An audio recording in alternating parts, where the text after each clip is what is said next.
What's up, people? Hello, and welcome back to the channel. Welcome back to the Cup Chasers podcast. Thanks for being here. Thanks for listening. It's going to be a wonderful Christmas period in the Premier League, and we're kicking it off with a big one, Liverpool versus Arsenal. And as you'll see, we do have a special guest for this big one. Yeldarb, tell me. We'll start it off with you, my friend. Go ahead and give us your name. Tell me why you love the game and why Liverpool. Man, you're gonna hit me with these big questions right off the get, huh? Right off the rip. It's weird. I didn't play when I was younger, and it kind of growing up in the South, you don't really have much exposure to it. But that 2002 World Cup, I started watching that, and I was like, oh, this is got a lot of entertainment and things you can learn about it, and haven't stopped since. So, I don't know. Like, it's weird about Liverpool. It's like when I first started getting into it, they weren't good. They were like okay with a lot of luck. You kind of learn about the history kind of after the fact, and you're like, oh, there's plenty to dive into from the past. But in like 05, 06, when I started to get into club soccer, there was, this is right after the Champions League final, and I was like, okay, there's stuff going on here. So once you kind of dive in, and you know how it goes. It's just the team takes over, your view of the game, so it's like since then, it's I've followed them. I've been to Anfield. It's a love that you kind of just form over time. Absolutely, I understand. Thierry Henry is one of the main reasons I'm an Arsenal fan, from those World Cups back in the day. So I definitely get that for sure. But yeah, so right out the rip, let's get the likes up for Mr. Bradley and Liverpool, because it's going to be a really, really tough game for the Gunners this weekend. Go ahead and subscribe to the channel if you're new. Thanks for being here. Thanks for listening. It's the road to 200 subscribers, and we will get right into it. Well, I wanted to say real quick, it was kind of funny the way he kind of said he came about as a fan after listening to the Men in Blazers interview with John Oliver. It just how everybody kind of becomes a fan. Some people grow up around it. Some people, they start playing. I think that was kind of where I became a rather large fan. And we all have a player that idolizes our fandom. He said Kenny Dalglish was his. You said Thierry Henry was yours. For me, it's Didier Drogba all day long. And it's just interesting how everybody comes about, becoming that fan and what it takes to actually get there. So. Yeah, absolutely. Then that's a great interview as well. Definitely check that one out. I love John Oliver. I love the Men in Blazers for sure. But yeah, I gotta say, from the Arsenal point of view, coming into this one, man, I was confident last season because we were flying super high. I'm even more confident this season that we can go and get a result. I'm not gonna say will go and get a result because I definitely have the respect that Anfield deserves. And despite Jurgen Klopp's comments or perhaps thoughts that maybe they weren't really up for it for the West Ham game, they would be up for it. When's the last time Arsenal won it at Anfield? 2012, Santi Cazorla and Olivier Giroud. Ooh, that's a throwback. Man. Yeah. That's a real throwback. So 11 years. So it's near 12 years now. Yes. Yeah, I the most recent memories are losing the league by dropping the ball and 5-1, 4-0. Yeah, it's not looking good as far as the history. Yeah. But right now, the way we're playing and the way these two systems and styles are going to match up, I'm very, very confident. Declan Rice gives me this confidence that we're going to be able to run over the midfield. I was looking at it. It's going to depend on who Klopp picks and what he thinks, is going to happen in the midfield. There's not a lot of depth right now since McAllister's out, Thiago's out. It's going to be. I'm going to butcher this name. Sly. Yeah, Sabazalai is that's how I've been saying it. I'm not sure. But he's the first pick, and then it's like I'm a big fan of Curtis Jones, and he did really well in midweek. He did really well yesterday, but again, he's playing a team that didn't show up, so you can take that with a grain of salt, But it's probably Endo will start too.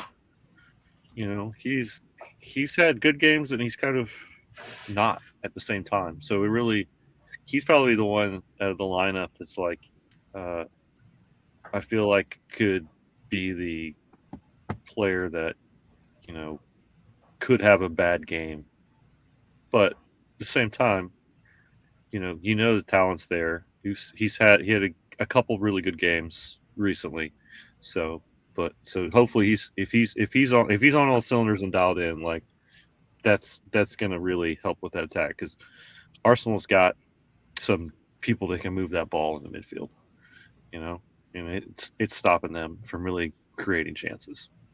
So, well, do you think that Klopp is gonna tell them to keep it out of the midfield? Liverpool, in my opinion, are very good with the long crossfield ball.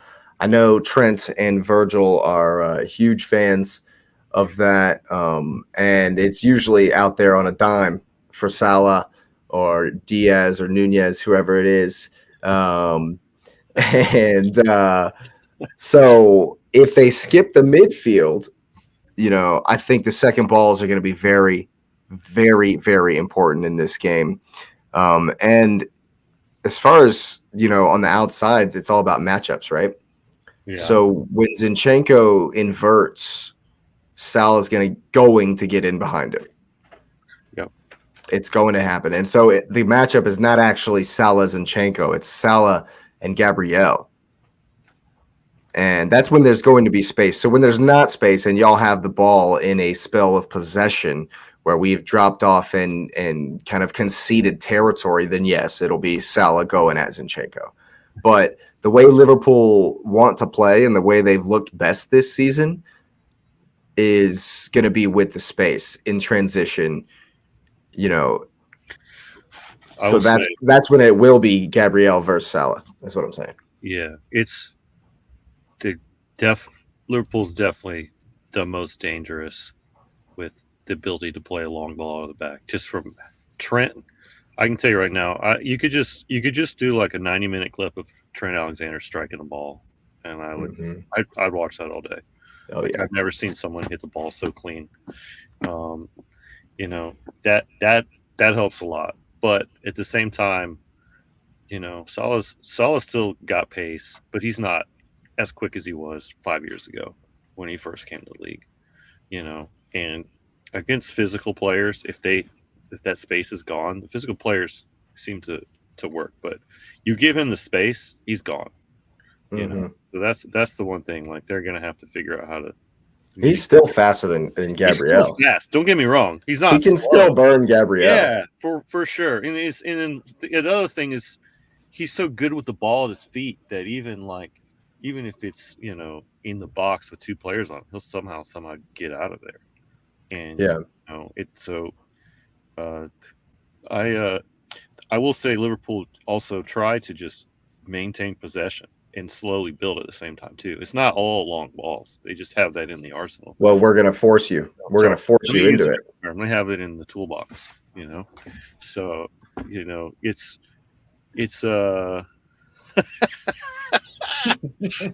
I'm not used to these comments, I'm too ADD. You can't do that. Sorry. No, but what I'm saying is the way Arsenal design the press is to not give a pass into the midfield. That very, very common pass that happens these days, the way most teams try to play out from the back, is the forward will be on one of the players' backs, and there'll be another defender in between them. The goalkeeper will play it to the forward, and he'll immediately hit it to the outside back. Yeah. We stop. We don't let you do that. We don't ever let anybody play it to that first pass. We try to cut off, and we try to press it and compress the space so that Allison is gonna, we'll give Allison the ball. Yeah. And we'll kind of slowly press the territory until he has to play it forward. We did it versus United. We did it versus City. We did it versus Villa. We did it versus. I mean, it's what we do. And so that's why I brought that up first, was those long passes and whoever wins the second ball, because Arsenal are very, very strong defensively this season. But when we don't win, that's the thing. It's maybe a defensive masterclass, because these are the two best defensive teams in the league right now. That's why I'm saying those second balls are going to be important to see who has more possession and controls the territory, right? Because when we don't win the second ball, especially against Liverpool, y'all are going to counter so fast. Yeah. Because that's when there's going to be space, and that's when you're going to be dangerous. Everyone we have up top too can take the ball at their feet and go. There's not anybody that's just strong arming anybody. They'll take the ball and they'll just go with it. So that's why Nunez versus Saliba is going to be big, the aerial duel. Yeah. Nunez, bless his heart, he's like the chaos, the finished product's just, been lacking, but man, he gives us all, I'll give him credit for that. I mean, when the finishing is there, it's there. Like that Newcastle game, like, clutch. Absolutely. So it's in there somewhere. Sometimes it's buried really deep in that bowl of noodles, but it's in there somewhere.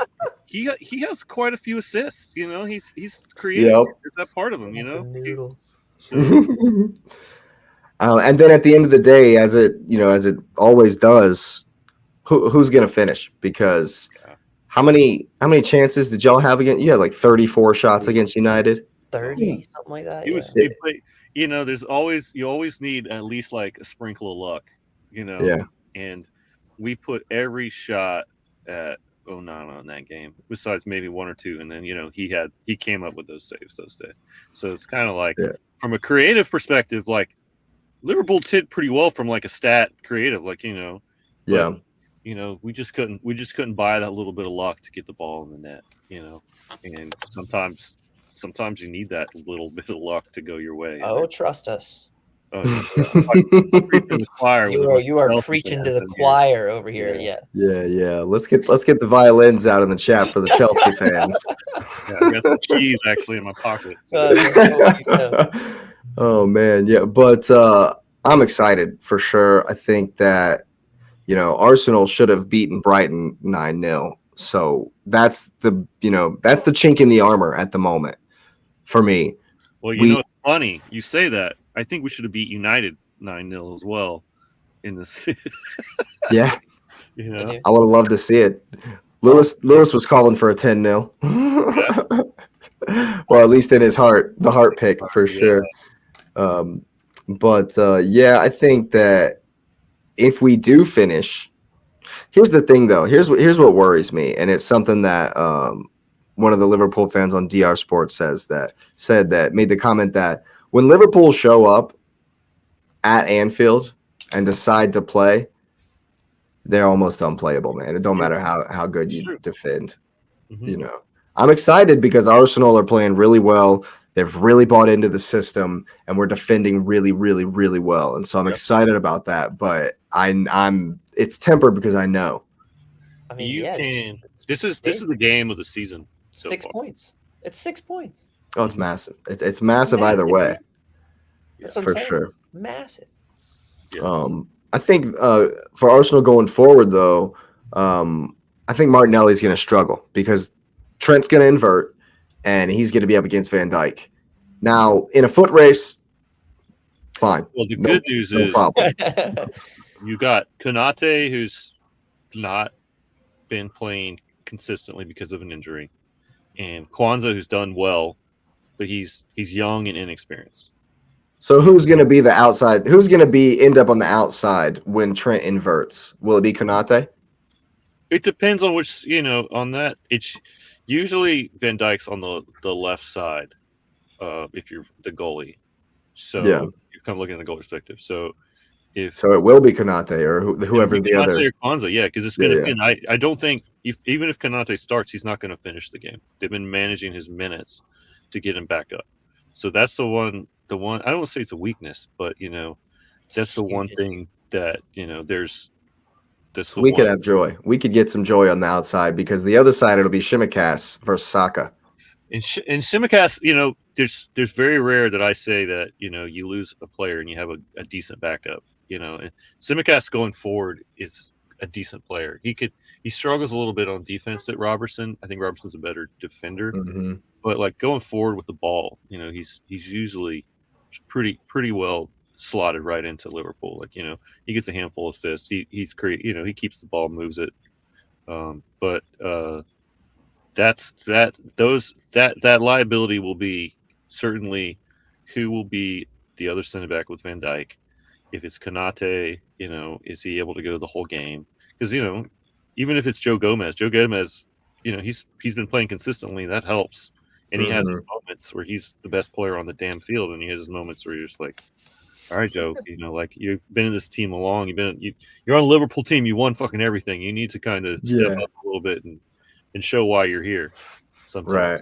But I think there's certainly going to be Arsenal's going to get their chances. There's no doubt about it. Every team against Liverpool, because of the way they play, they're going to get some chances on the counter. Yeah. We are blessed with Alisson being one of the best shot stoppers in the game and being very consistent this season.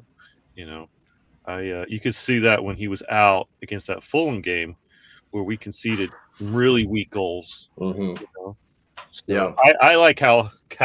I can't even say his name either. Callagher a lot. I think he's a great upcoming goalkeeper in penalty shootouts. Like he's probably one of the best. But in games, he just does. He's not playing regularly enough that he fills in those shoes. So I think Alisson is going to be the bedrock that's going to hopefully keep Arsenal out. Versus you guys kind of are struggling to get a number one keeper, between Raya and Ramsdale, and that makes them both better. But at the same time, they're not getting like a consistent run of games, that the top keeper really needs. Yeah, I mean, Raya's definitely been picked a lot more than Ramsdale, and I'd be shocked if Ramsdale came in after he's picked Raya for 4 games. Okay. Yeah. Which for me, it's like whatever. They're comparable, and I'm kind of over it. Raya hasn't shown confidence, and it's interesting because Ramsdale made some awesome saves in this game last season. And so did Alisson. Oh man, actually. Dude, the one on the goal line. Ramsdale was playing out of his mind last season. It was like a master class of how to stop. We could have lost. We could have lost that game right at the end. And so I'm definitely hoping to not see any more Zinchenko nutmegs. That's definitely definitely hoping that he sticks to the attacking and we can squeeze the pitch and keep the ball for the most part. Now that I've seen the consistency with which Arsenal employ this high press and defensive style, there's a world where we just come and 1-0 it, where we just there's no chances for anybody. It's a boring game. Just like after we beat City, everybody's like, that was the most boring game. That game was awful, I would be fine with that. I will say that Liverpool is a hard team to just sit back against, and United pulled out a point last weekend, but man, they had to earn it. And I feel like any team that's going to try to sit, you're inviting. It won't be like that. We don't sit back. That's not how we control games. I'm talking when I say it's going to be boring, I'm saying we're going to control the game. Yeah. We're going to play very slow. We're going to try to pass you to death and hopefully get one, maybe 2 goals, second goal in the 93rd minute to end, to cap it off. But that's how they're going to try. That's what they're going to try to do. They're going to squeeze the pitch really, really high. They're going to try to win second balls and keep you pinned in. That's the strategy. No matter who we playing, And so while yes, I say it's defensive, it's not Yeah, yeah. It's not a sit back. It's not a sitting back kind of thing. But we do at times, because some teams can have played through us, and sometimes we concede territory, and then it gets compressed and we constrict space in our own half. But the initial strategy, the main defensive strategy is to be in your goal. It's just, to press as high. If Allison's standing in the 6, we're going to press him. The best defense is a good offense. Yeah. And so, well, you are the host this weekend. So you want to hit us with a prediction? Man, I feel like it's going to be like 2-1 Liverpool. Yeah. But again, like there's so many X factors. I if you were like put money on it, I wouldn't. No, I'm not putting money on it. I wouldn't play on this game if like I had to. It's I will say I don't think Liverpool's going to lose. I would take that bet. Just from a historical standpoint, and Liverpool is in a good run of form. They're not playing badly. They're very confident at home. So there's nothing that tells me that they're going to lose. But I haven't lost in like 30 games there or something like that. Something crazy. The home record is pretty damn good. United is the first team not only to not lose, but the only team to also not be scored on. Yeah. So that's a positive thing, because if you can score one and especially against with the defense playing as well as it has, I feel like if we have to shut up shop, I feel like we've done it pretty well this season when it's come to it. So with that in mind, I will say the one thing, our bench is not very deep right now. If some injuries happen, especially on defense, we're really thin. Yeah, no Jota. Midfielder Wilson McAllister, and Thiago hasn't kicked the ball this season, so he's not. But at the same time, when that guy's fit, he changes games. I think Klopp might do what he did. I think it was against City, where he'll play like Curtis Jones and Szoboszlai, but then the attacker will be Gakpo. Yeah, it'll be Nunez, Gakpo, Diaz, Salah. So Endo and Szoboszlai is definitely going to be in it. So you think it will be Endo? That changes it completely. Nunez, Salah, and over Curtis Jones. Endo over Curtis Jones. I think because Curtis Jones doesn't play a holding role. He's too good with the ball at his feet, that they don't use him in a holding role. And you think you need a holding role for this game? I think that Endo brings something different to the table that, like, Jones has that, but so does Gakpo.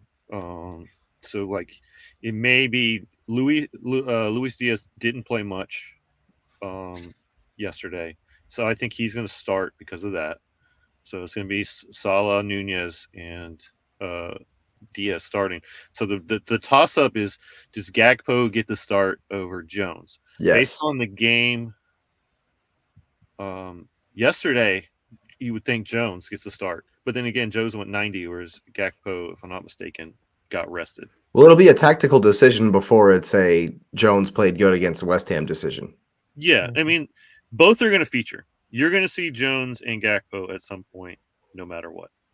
So, the question is, who's the starter out of those two? Because I feel like the other two positions are locked in. Well, I'm glad to hear that Endo will probably play, because he'll get bossed. You say that. Endo's in, like dialed in, like, you're not going to boss that guy. Yeah, Declan Rice doesn't get dialed out. Well, Declan Rice and Endo probably won't see each other much because they both play in that pocket. Oh, that's right. You're going to be dealing with Kai Havertz, baby. Let's go. He's fine. That's an easy day. Hey, Arsenal fans are getting jacked and just getting really riled up about Havertz, bro. Ride that wave, guys. He's played good for like 5 games. Oh yeah, he'll do this. He's played good for like 5 or 6 games, man. Hey, I will say this. He's gonna hit shots that are off sides, and then it's gonna just the cookies are gonna start. Bro. You know what? He's got 6 goals all comps, bro. He's got 6 goals all competitions.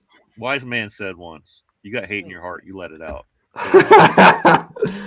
No, I understand. I understand the Havertz hate from the Chelsea fans. He's bringing me around in recent days, of course, with his performances improving. Don't fall The for next it. sitter. Don't I'm fall calling it. for The it. next sitter. Kai misses a sitter in this game, and Jake's done. Jake think- Yeah, I'm gonna cuss him if he misses a sitter. I'm gonna cuss him out, of course. I looked at the game yesterday in who played. I have a feeling they Gagpo did start, but they subbed him out, whereas they left Jones in. So if I was a betting man, I bet you Gagpo is probably going to start in that third midfield position.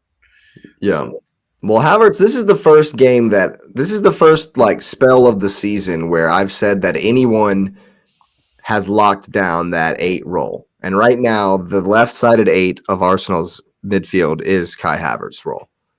So, like, this is the first time where there's 0 doubts about the starting lineup. None. No one's coming in for him, And so I think, if he continues to play well, I think we are going to absolutely dominate that midfield. And Odegaard is coming back into form, looking good as well. Who else feels that way? Anybody else on this panel think that Arsenal's going to dominate that midfield on Saturday? I think it'll be give and take. Rice is, of course, the best midfielder in the league. Period. In this game for sure, if not in the league.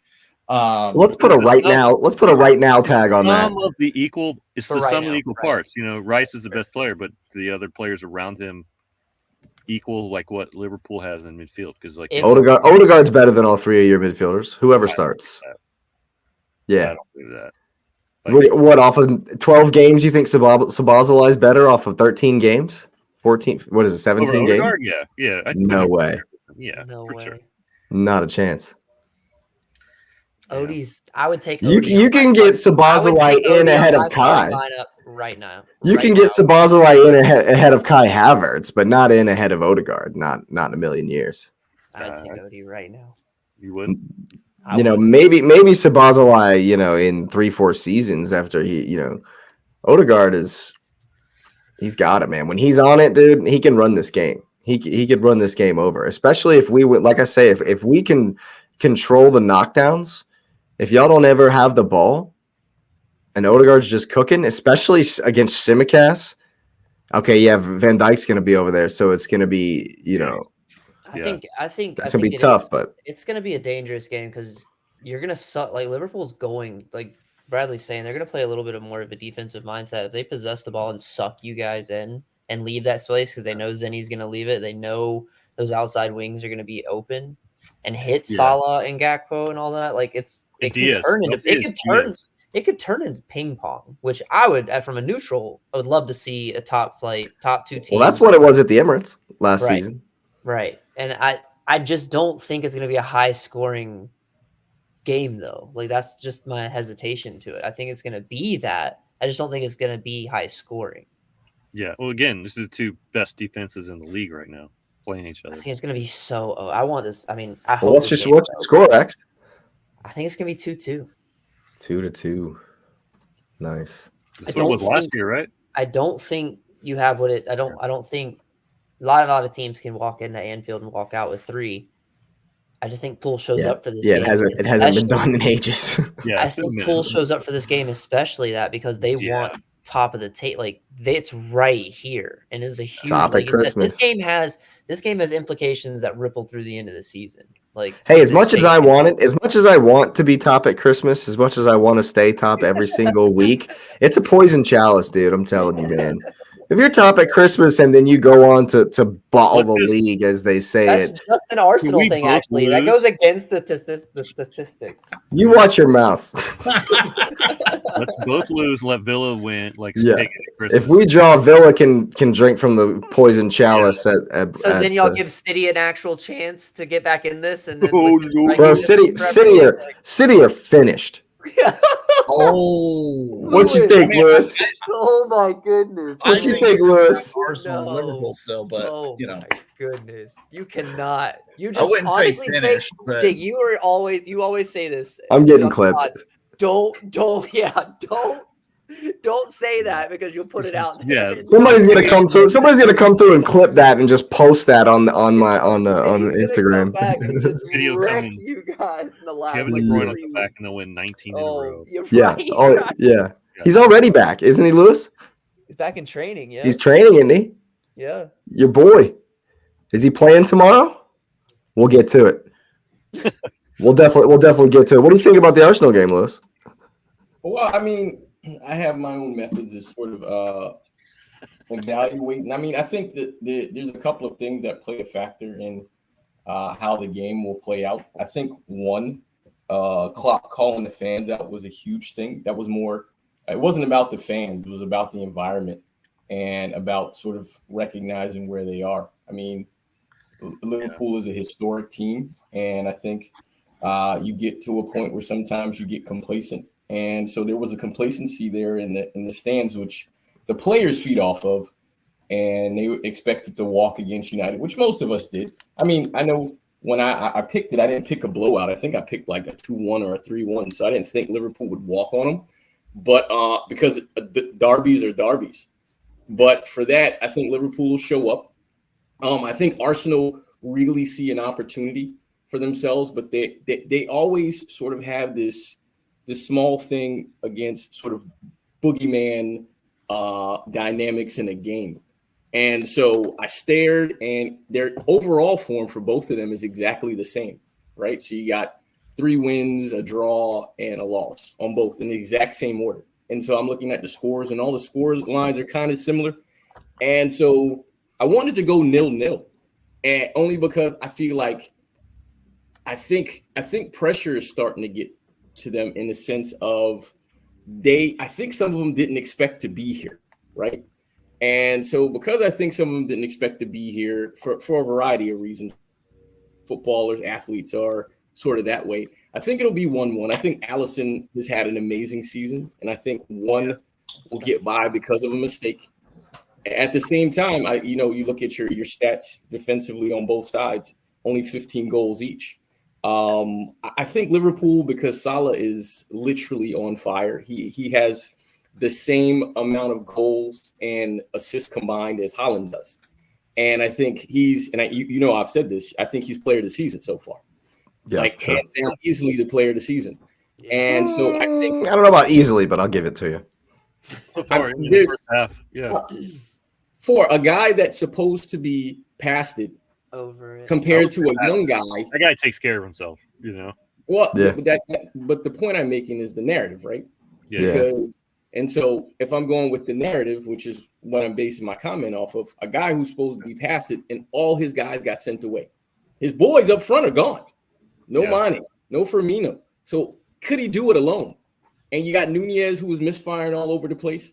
I think the one goal, not on assists. His assist record is actually really good. Surprising. That again, that's not my point. My point is about the goals, right? And he's a striker. He's paid to score goals, not assist. Okay. And so I think the goal does come from him, specifically from Salah, and I think that's where you get your 1-1.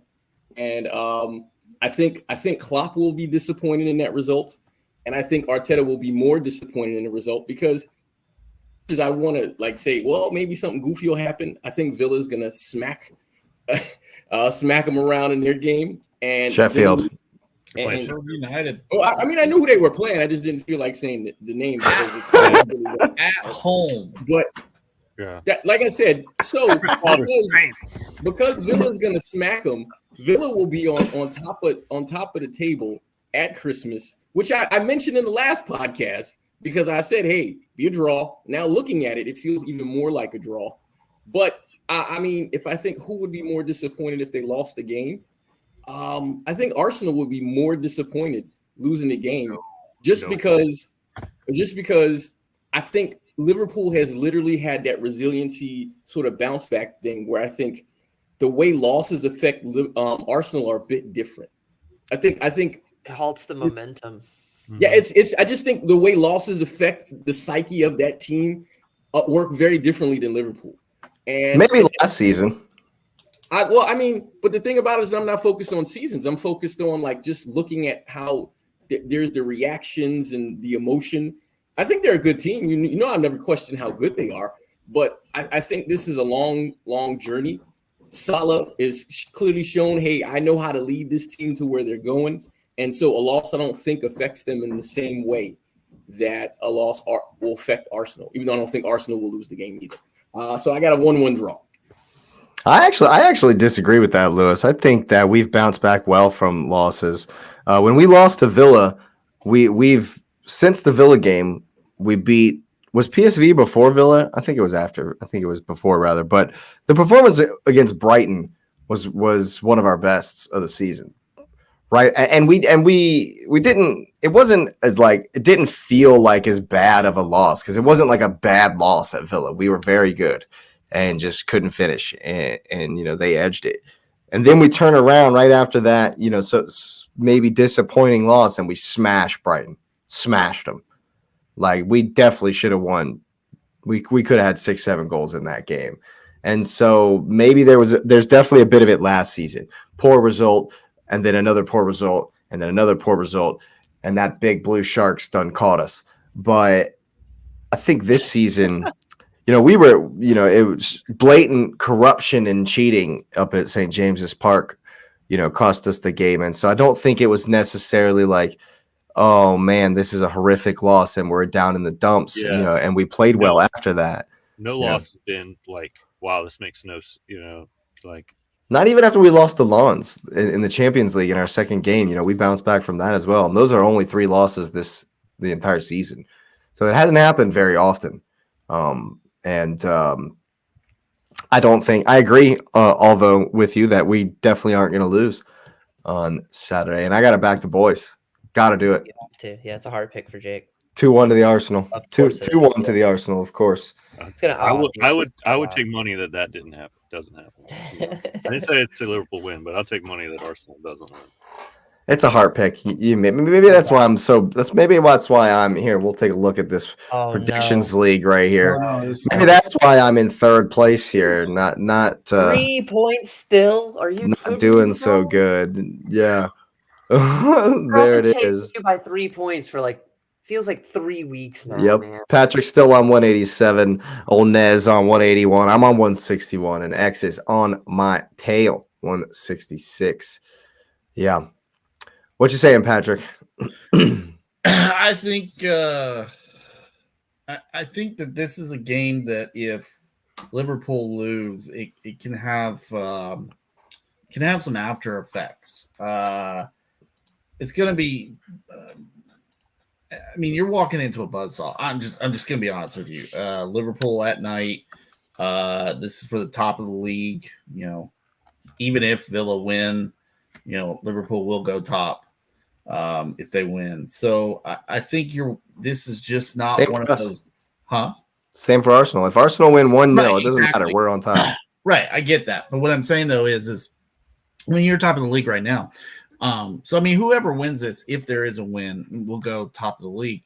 I think, though, that,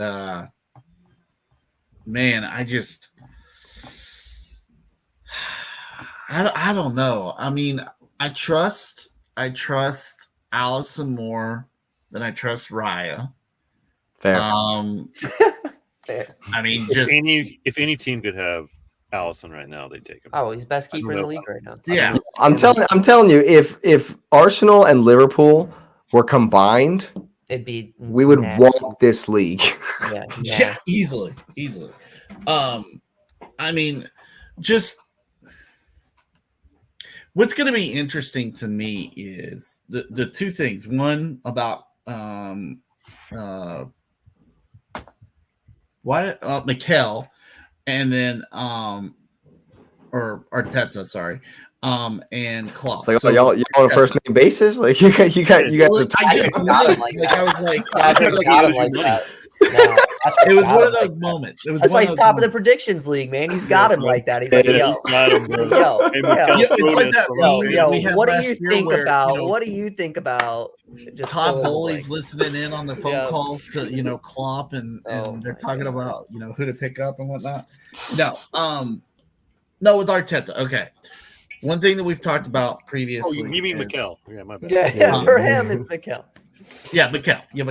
No, one thing we've talked about with with Arteta is mindset of the team, right? I think y'all are playing better.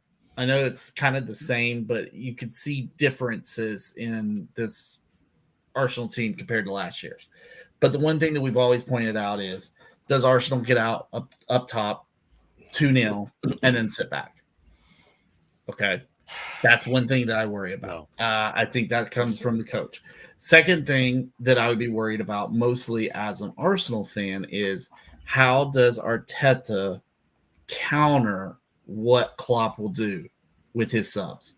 Because that is where Klopp has really shined this year. And that's where, if I were an Arsenal fan, I want to get out top early, because he's gonna find it somewhere along the way. He's gonna find it. He's gonna find it with his subs, and it's gonna turn the game. That said, I don't know how he does that, because man, it's amazing. Incredible. It really, really is. He'll take the same guy and just instruct him in a way that, like, hey, I need you to do X, and it's like it works to a T. Yeah. I mean, it's absolutely amazing. I've been That's blown away. that's probably Klopp's, for me, one of Klopp's best qualities.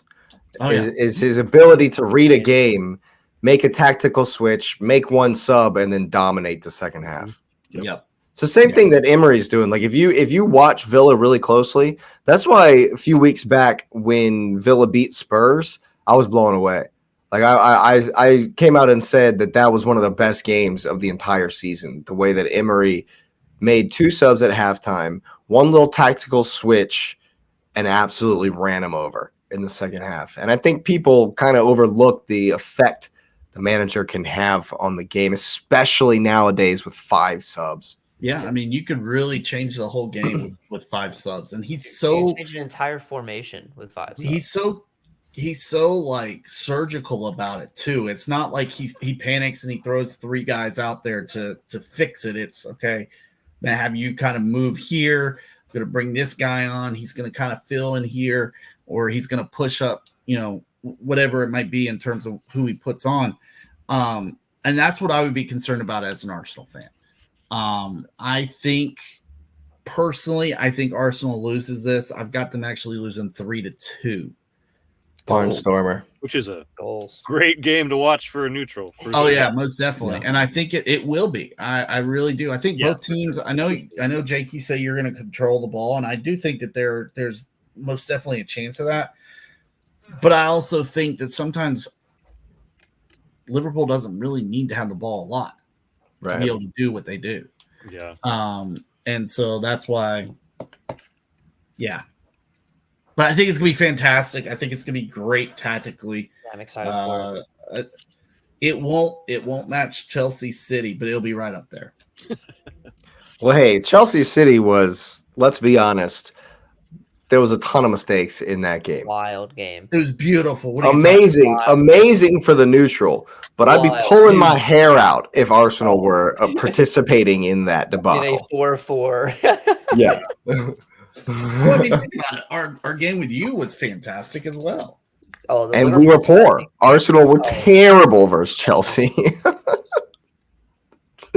Liverpool Chelsea game. I mean, the Chelsea Spurs game was very entertaining, and y'all, just watching y'all struggle with an offside trap. That was very interesting. Eventually, we got it. Yeah. And that was kind of, it was interesting to me that Arsenal didn't learn from these offside traps teams, because Villa played a super high line versus us, and there were no deep runs. Havertz didn't make a run, or for an over the top ball. He's not gonna do that. If Arteta tells him to, he does. Nah. I still think he's not. I really think that you're buying way too much on Havertz. I'm just telling you. Patrick, you know that I watch Arsenal with a fine-tooth comb. You know how close I'm watching these games. He has improved game after game after game after game after game. Just a little bit, and just a little bit. Look, you know what you should do is stop doubting Arteta.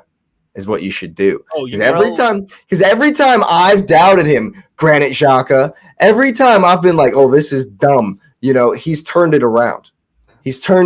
And he's done everything that every Arsenal fan is, we'd be like, oh, he can't do this, he can't do that. He shouldn't be doing this, he shouldn't be doing that. But hey, man, we're top of the league, best defense in the league. We just smashed the Champions League group, drew Porto. Like we're on top of the world, man. Porto.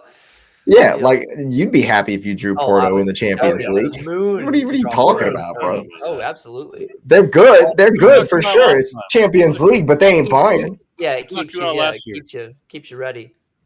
Really? Who knocked us out last year? You're gonna do that? You can do that to me?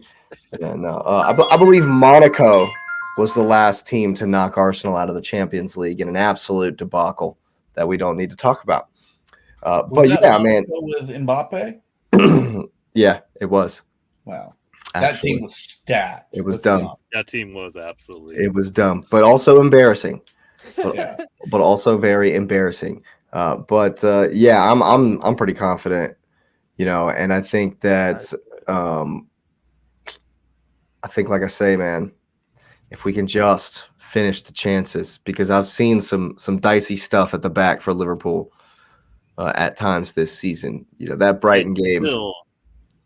The Brighton game. Yeah, that's true. But I do think I will say that if it becomes a basketball game, it's bad. That's bad. That's bad for Arsenal. It's worse for you guys if it becomes a basketball game. But I will say I disagree with something you said earlier, Bradley.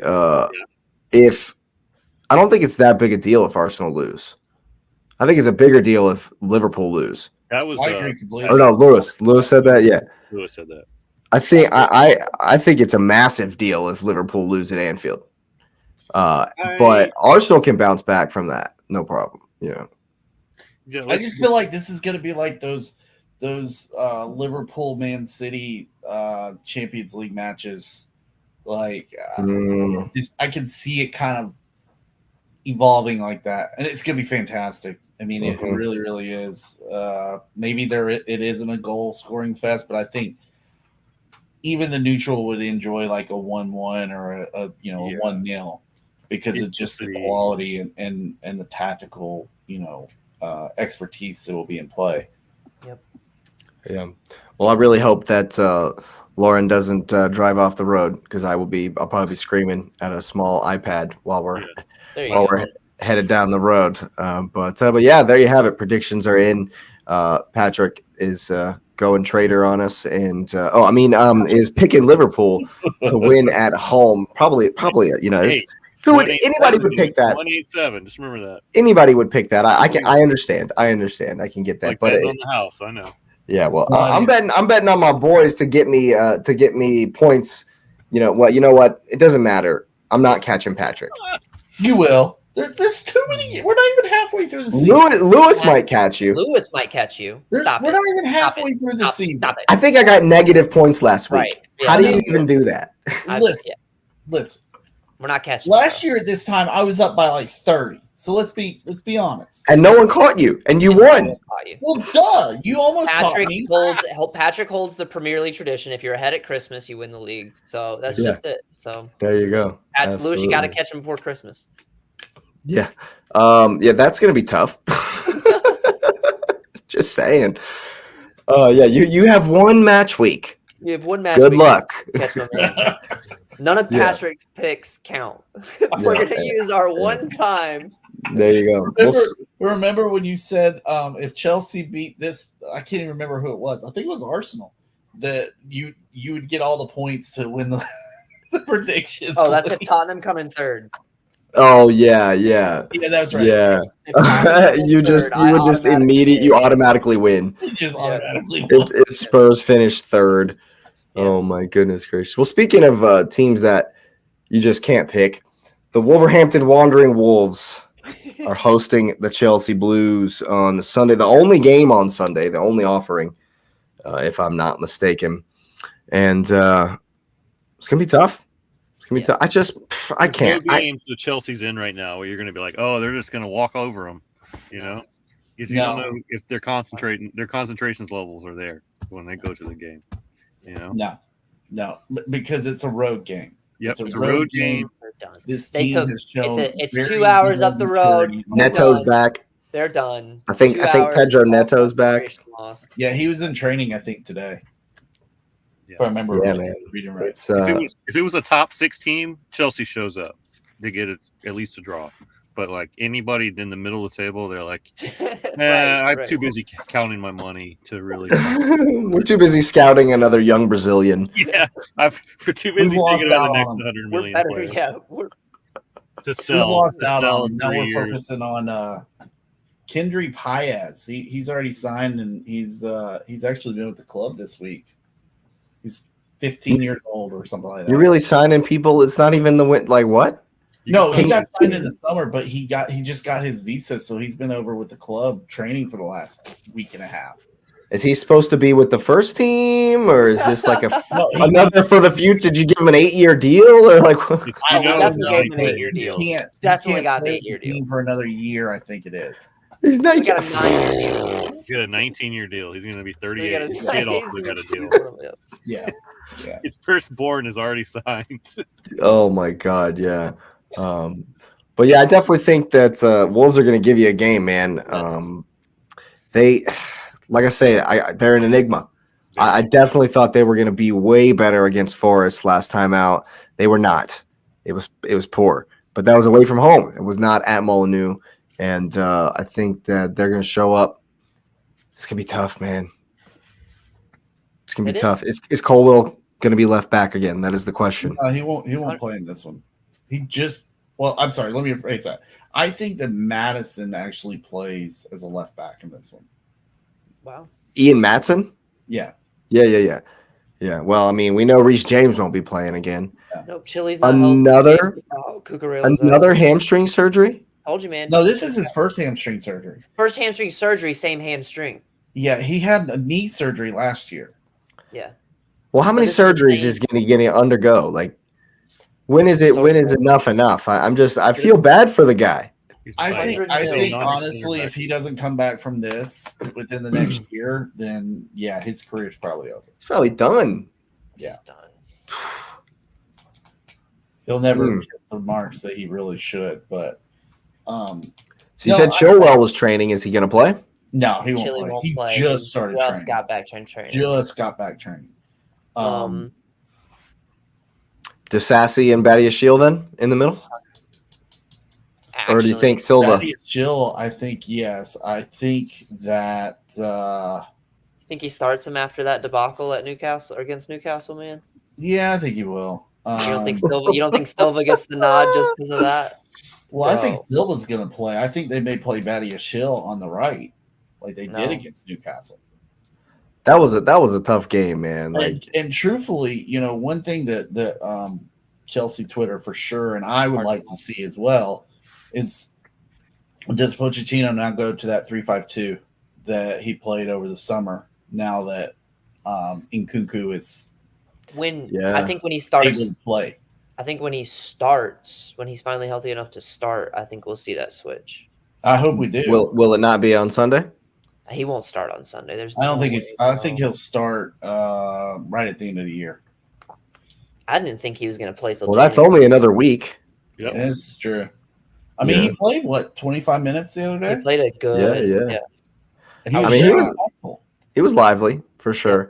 That was man. I could not believe that. I'm still baffled at the goal y'all conceded. Yo, Yeah. my man, that's a horror show. That's some FIFA. Your ball, Glitch. you didn't hit B at the right time, so the ball just Is that falls worse to the, though than Silva's? Yes. You think so? Yes. Yeah, I disagree.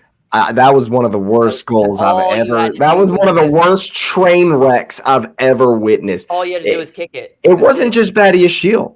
It was The first guy that gave the ball away was incredible, and then Badiashile kicks it against his own leg, and just gives him a beautiful through ball straight on goal. Well, I I mean, mean- that's what Silva gave to Joe Linton. did they pay him? Did they? Did they pay Someone got to Badiashile Ivan Toney told him, because Ivan Toney put a word in his ear. Hey man, I got you. "Hey man, Big got big you." time payout. Big I still get payout for paid to sit on Newcastle the scores bench. first. Newcastle scores first. Big payout. Yeah, that was the bet he put in. Newcastle to score first. Because that I'm just Baffling. shocked. I was so upset that I turned it off. I was so upset. I turned it off. I was so upset. Yeah, you know what? Like before that, it was decent. It was a decent enough game where there was some. All right, it kind of teeters on who scores first, and then we give that. Like that's how they. And then they just sat. And then I was like, dude, there's no way we're gonna break Newcastle down. They just sat. They did. That They was totally did. It felt like 90-10. Oh, in it that felt like game. we It was had a lot. so much. Yeah. And I they just mean, sat, and the ball just kept falling to the wrong person every time. I want to ask you guys, do you think Eddie Howe is behind the way they're so physical? Or do you think that guys like Guimaraes are just nasty, dirty people? Players. Is it not I think both? it's the players in Is it general. not both? If I know I'm hiring Guimaraes or a Diego Costa, I know what he's gonna do. You know how Guimaraes was on one versus you guys, man. Guimaraes is always on one. He's bro. always on. Yeah, he always is, and I dislike him. I dislike him with a fiery, burning passion. But I mean, like Romero, they go out there and try to injure people. I'm surprised Mud Dog didn't get any action taken against him after if Rodri gets sent off for 3 games, gets ejected for 3 games and banned. I'm telling you, man, it's without VAR. Thomas Suchek was on some crazy stuff in the last round versus Arsenal as well because he knows ain't nobody looking at the replay.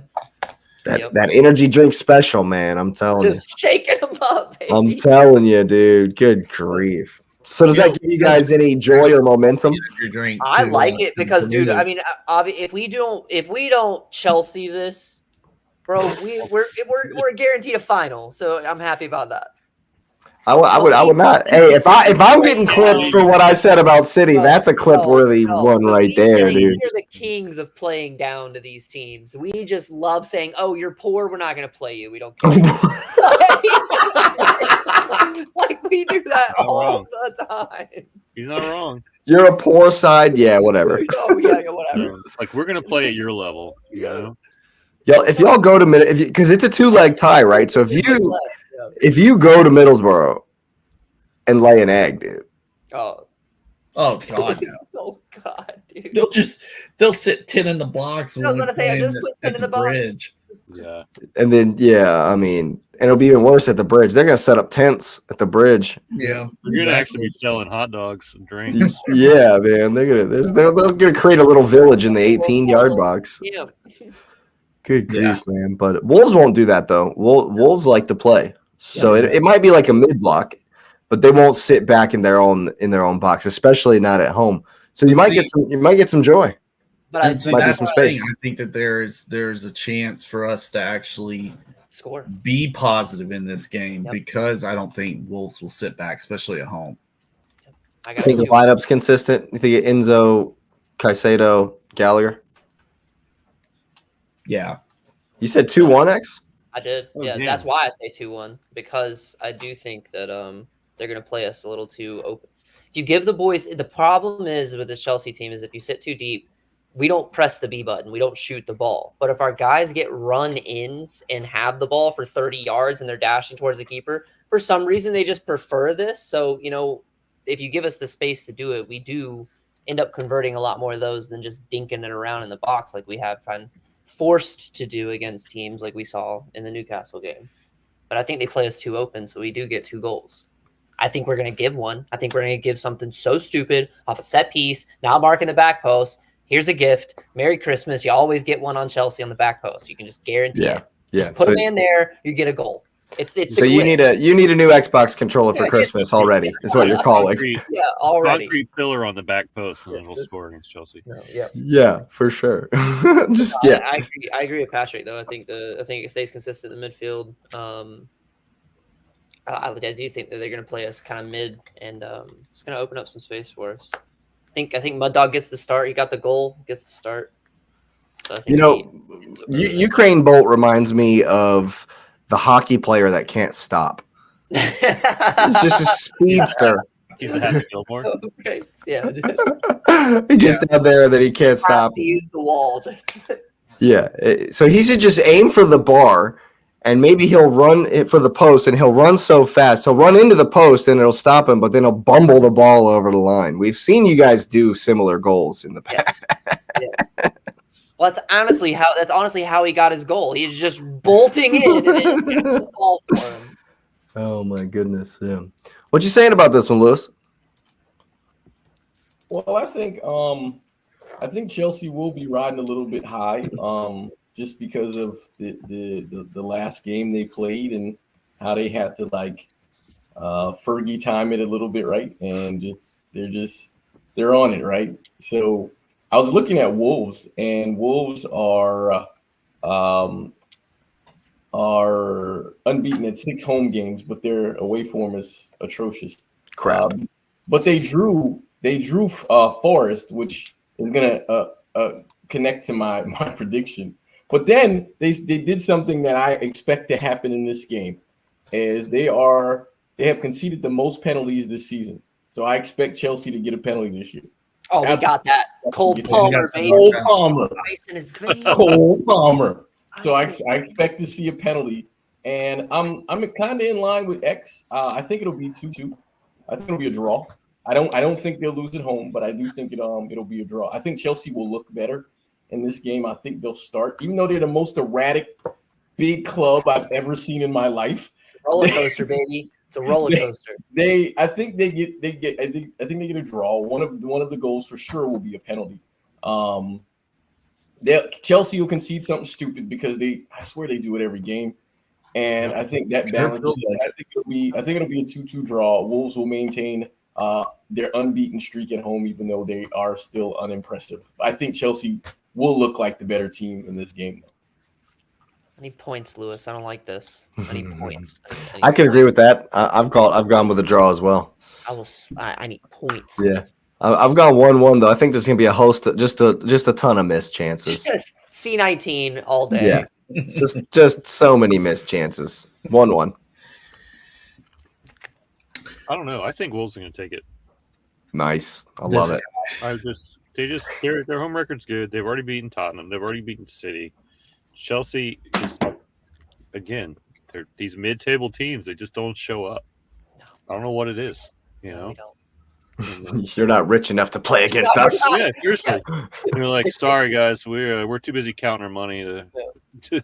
If one of our players can buy your entire club, we're not showing up. Yeah, exactly. And it's crazy, man. But yeah, I think Wolves is going to etch it. But I agree with that. With the probably Chelsea seem to also, not only has Wolves given away the most penalties, I feel like Chelsea has earned the most penalties. So it's like the game they were born to play. It's like. So what you're saying is they're diverse. There's gonna be, if you were like, is there a game to bet on that someone's gonna get a penalty? Like, this is the one. If that $5 on Chelsea getting. I'm sure you can find that prop bet somewhere. Oh, you can find it. This is the one you put the $5 on. Yeah. Patrick, what was your prediction, by the way? Sorry. Oh, I haven't given one yet. He's not giving it yet. So I'm going against everybody here, well, except for X. I actually think we don't give up a goal. What? I like Petrovic in goal. I think he is a calming force there. That's penalty saved by him was fantastic. Yes, it was. What the freaks? What? When he hit it, it was just like get straight to the face whenever you play it. It's funny. It's funny because Onana was linked to Arsenal like earlier that day, and I was telling Lauren while he was taking the penalty, I was like, "Yeah, that dude might play for Arsenal." And then I'm like, after the penalty, I was like, "Please don't play for Arsenal." The last time Chelsea did not concede a goal, October 2nd. That tracks. Not that long ago. Was that the 0-0 versus United? Unless you count the EFL Cup against Blackburn, the last time in the league, they did not concede. That tracks. With Fulham, October 2nd. Yeah. We did. You're going to It was say Fulham last weekend. I don't think we did. Yeah. Oh, I'm sorry. You're right. I take back everything. So before that, it was October. Yeah, but that was Sheffield's, bro. That was Sheffield. Sheffield. Sheffield. Sheffield doesn't count. They couldn't buy a goal right now. Yeah. Unless they play Wolves. Hey, Careful. Chris. That's these days. Yes. Yeah. We don't talk about such things. I do think that we actually play well. I think that there is some semblance of normalcy starting to come about the team. And I think we win 2-0. I like it. 2-0. I'm on board. I'm here for it. 2-0. Here for it. Hey, what's that quote from Dodgeball that Jason Bateman said to the dude on the Ocho? Bold strategy, Cotton. That's a bold strategy, Cotton. We'll see if it pays off. I like Patrick's gumption for this. Go, Patrick. I like it. That was more like a heart pick than X would give. X didn't even go that far. I'm telling you, man. I like what I see out of Petrovic. I think that there is some. I mean, it's not completely calm by any means, but I think there is some calm coming over the team now. I think there was a little bit of panic for sure, and because I even said we're not going to score a goal, and we found one. Bro. But I do think that it's one of those moments to where it's like, okay, we can move forward. Everybody's slowly coming back. Everybody's talked about Nkunku coming back. He's come back because you saw his impact. Frankly, if it wasn't for Raheem Sterling being a terrible passer, Nkunku scores a goal in that game. Oh yeah, man, that was the hospital ball of all banana passes. That was just bad. You can't make a 4-yard pass, dude. Come on. He was making $300,000. He's our highest paid player. I don't want to hear it. I hate Raheem Sterling. Yeah, so just put Nkunku on instead of him. That's all I'm saying. Please, please. I'll take Action Jackson over Sterling. I prefer Jackson. Let's not go too far. Let's not get ahead of ourselves. Yeah, dude. No, I think we'll do well in the midfield. I do worry about Pedro Neto, but I think we'll do well in the midfield. And Badiashile, that was a gaffe. No question. But I think it's something that he won't do again for sure. I think he will put that in C19 if he has to. Please. Yeah, there's no way he's gonna that's gonna be in his head. There's no way he's gonna he's not gonna mess around anymore. Yeah, he's already kind of come out and apologized for it. So. Oh yeah, it was absolutely horrific. He's most definitely not going to allow that to happen again. And if he does, then I just give up predicting this team. Again, if that happens to me, kudos to him, bro. If that happens to me, I'm acting hurt. I'm going to act like I ripped my calf muscle out the back of my sock. Oh, my calf crap. Coach, I'm out. I'm out. Roll like Neymar into the goal. I'm done. I'm out. Act like it disconnected from the bone. Oh, my goodness. Yeah, well, there you have it. I think Chelsea will play well. I think it will be a good game. And right before the Aston Villa game tomorrow, there is a certain final to be played. Lewis, what you telling me, man? Yeah. Another trophy incoming. You think so? Well, I don't even know. I have no idea. They got Marcelo, so they're a good team. I don't have any clue. They're from Brazil, I think. Yeah, they've won it twice in a row. Well, there you go. I have no idea what they're going to be like. I didn't even watch them play against Al Ali. Al Ali, perhaps, was the other team in this competition. Mm-hmm. But the big question is, Kevin De Bruyne going to play tomorrow? Yeah. No. No. I think for this game, the first thing is I'm glad that the players are seeing the criticism they're catching, right? So Walker, he had to address the criticism he's caught in his play and his position as the captain, and he had to address a couple of points. I'm not going to say I like or dislike anything. He said what he needed to say for his own piece. And he recognized that they have been playing below their own standards. So, I think there is a motivation at a minimum for them to play well and win the game for that reason.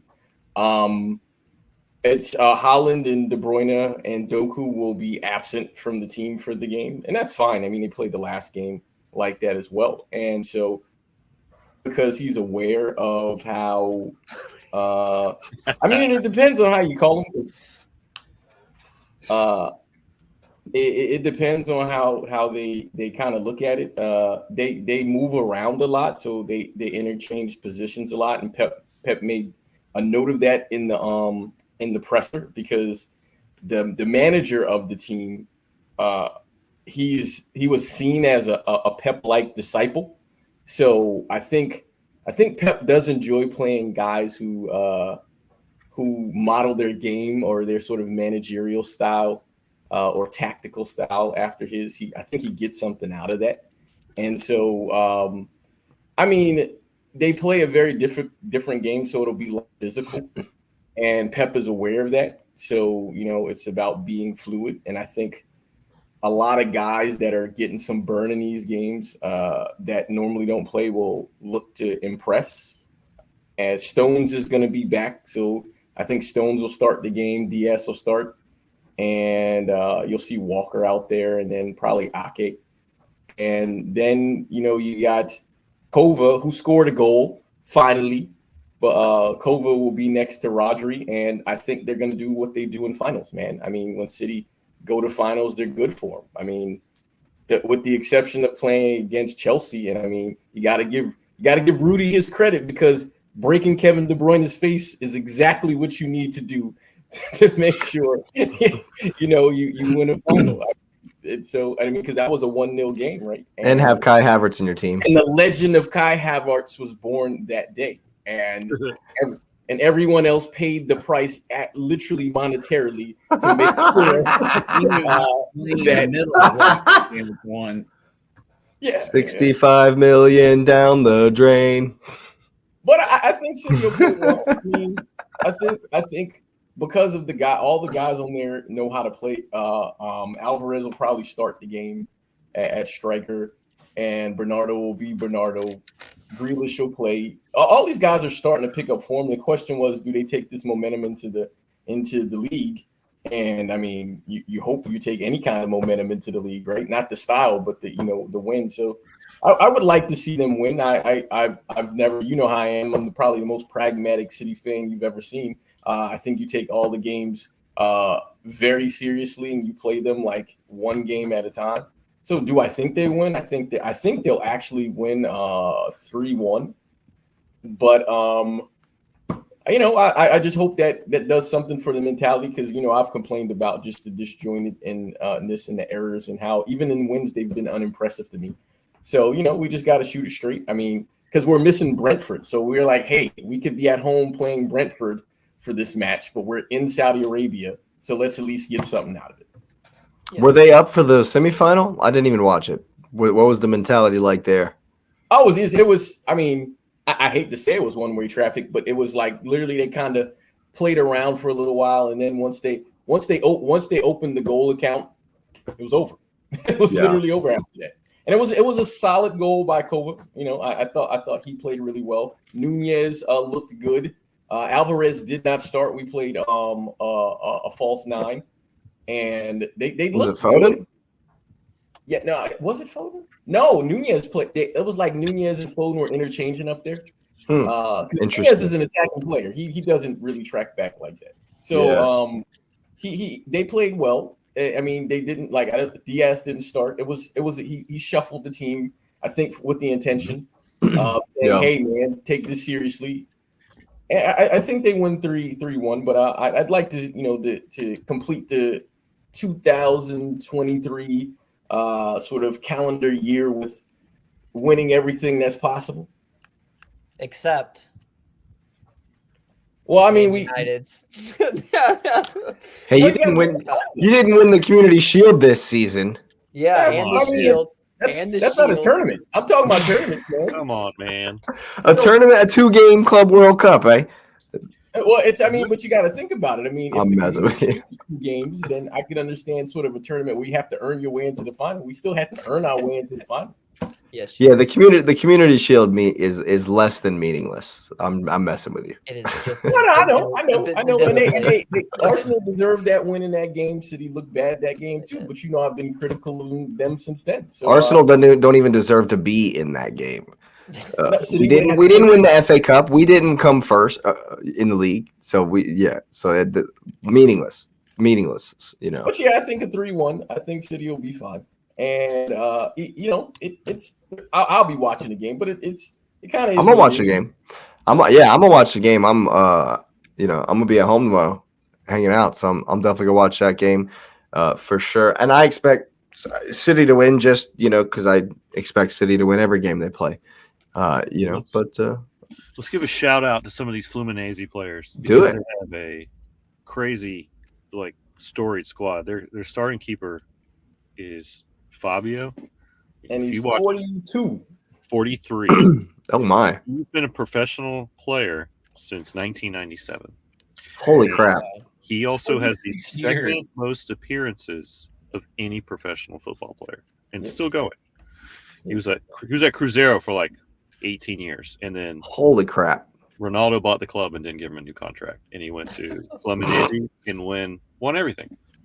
So. And then, obviously, you guys have heard of this guy, Marcelo. Mm-hmm. Yeah, he's kind of good. He's won a trophy. He's won one or two trophies in his career, right? Yeah, just a few. Couple. And then they also have Felipe Melo. Felipe Melo. Mm-hmm. Sure. He's been around for a while. There's a handful of players, but the majority of the squad is over 30. It's a lot of seasoned veterans. Huh. So it might be trickier. Might be trickier than just a walk in the park. Those experienced guys know a little bit about gamemanship. Mm-hmm. A lot of those younger City guys. A long way. I mean, in the end of the day, City's like a damn Ferrari. When they're dialed in, they're going to beat any team in the world. So. It's City's game to lose. It's a trophy game. It's a trophy game. Yeah, they'll come for the trophy. They'll come for the trophy. It's the question would be they have the legs against the City, because City can pull a $300 million bench. Whereas you don't have that luxury on the other side.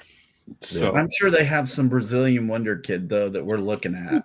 They probably there's somebody that's linked with Chelsea. Some $100 million. Probably on loan from Chelsea. Well, y'all bought him already and then sent him back on loan. Sent him back already. Yeah. It's Andre is the guy that everyone's talking about right now, and he is probably going to be starting at center mid. And, he's already linked.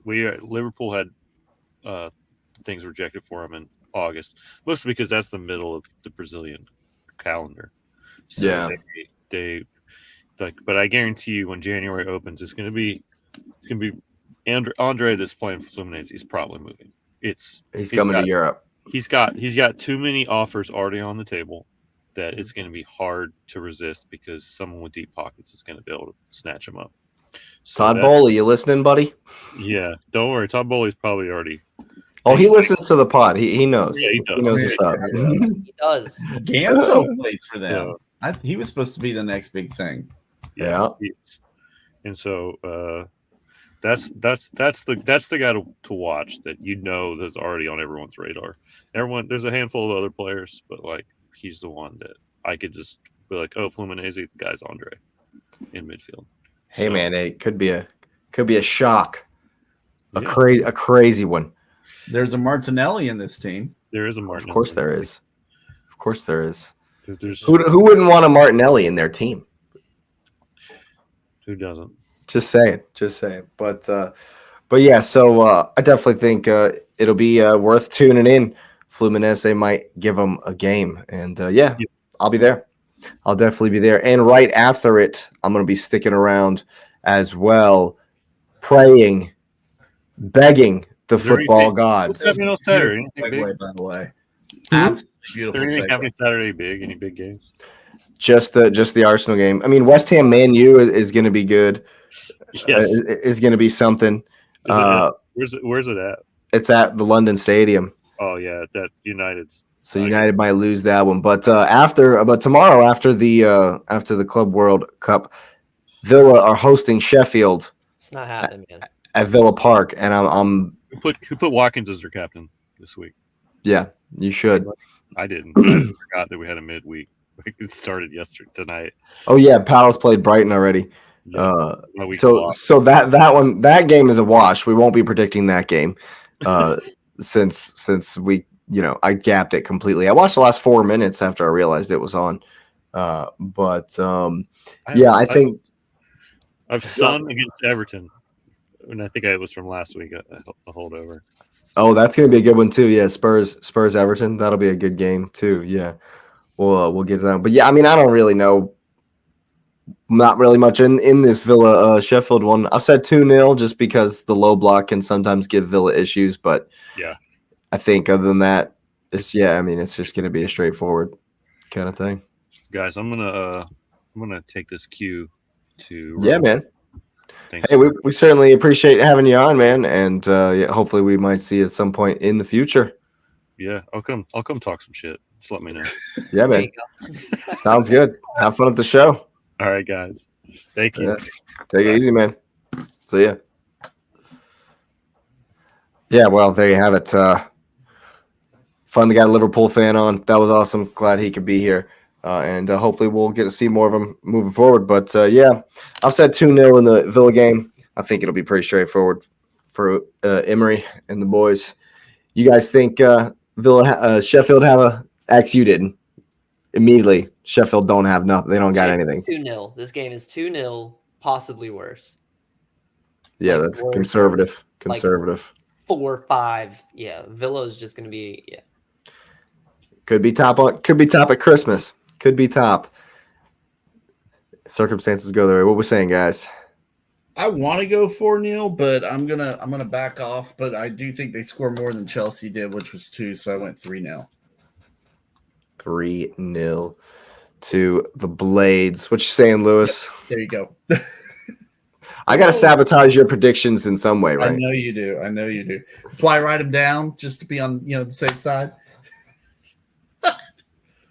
I've looked at, my thing is I stare at the stuff they've done before. The statistics, yeah. But I was looking at Villa and I wanted to go with a 0 as well as you all did, but they literally have conceded goals to so the only teams that didn't concede goals to were Arsenal and Arsenal. What? But they conceded to everyone else. So that's crazy. Isn't it crazy? That's crazy. So I look at that. I'm just gonna go with the Luton score. I'm going 3-1. That's how 3-1. I think they'll be Luton the same. Sheffield the same way. There you go. Yeah, Chris Wilder not gonna like that. It was his third, fourth game back at the club. Definitely gonna be a tough one. For real, man. They've conceded to everyone except City and Arsenal. You love to hear it. Conceded to us at home because we went down to 10 men. Love to hear it. I'm confused. You love to hear it. Yeah. Well, their tactics are great. Their counter is explosive. Their defense is leaky. Yeah. Except when Arsenal and City don't finish in the 6-yard box. Except when Haaland misses 2 sitters and Odegaard misses 2 sitters. That's how they don't get scored on. Get scored on. Yeah, absolutely. But yeah, like I was saying, Palace and Brighton already finished 1-1. Really was kind of, as you might see, an even game. Palace, another team that are just like, how do you even predict them? Are you guys going to show up or what? Eze was back, and they led this game for a long time. Long time they were in the lead. And then Welbeck, 82nd minute, turned it around. But there are a couple of other spicy ones, like Bradley was saying. We'll take a look at Spurs hosting resurgent Everton, soaring Everton. Are we praying to the football gods, or is this one just a write-off? Definitely not a write-off. 2-2. Definitely not a write-off. Everton are on form. I was going to go 1-1. You love to hear those predictions. I went 2-2 as well. That's not any hate towards Spurs. That's just Everton playing that Just well giving right a now. nod to Everton. Yeah. It is at the Tottenham Stadium, Tottenham Hotspur Stadium. So Romero's going to get a red card. Romero will be sent off. No Udogie. There's no Udogie because of his madness. Or excuse me. Wait, is there? There's no Udogie nor Basuma. Nope. Basuma's still out. Ooh. No, I'm gonna keep it 2-2. What you saying, Lewis? I'm looking at the form, and their forms are literally the opposite of each other. I think Everton win 1-0. Nice. Wow. That would Love be it. epic. That would be epic. Love it. Awesome. That would be epic. I mean, Calvert-Lewin's got some speed, man, and you know we know that high line they play in the other team's half pretty much. So hey, it could be there. Could be there. I wouldn't mind seeing that as you might guess. And another fixture that I'm not gonna mind seeing: West Ham hosting Manchester United at the Bubbles. I need the bubbles here, man. The Bubbles Stadium. All the bubbles. Yeah, what you saying?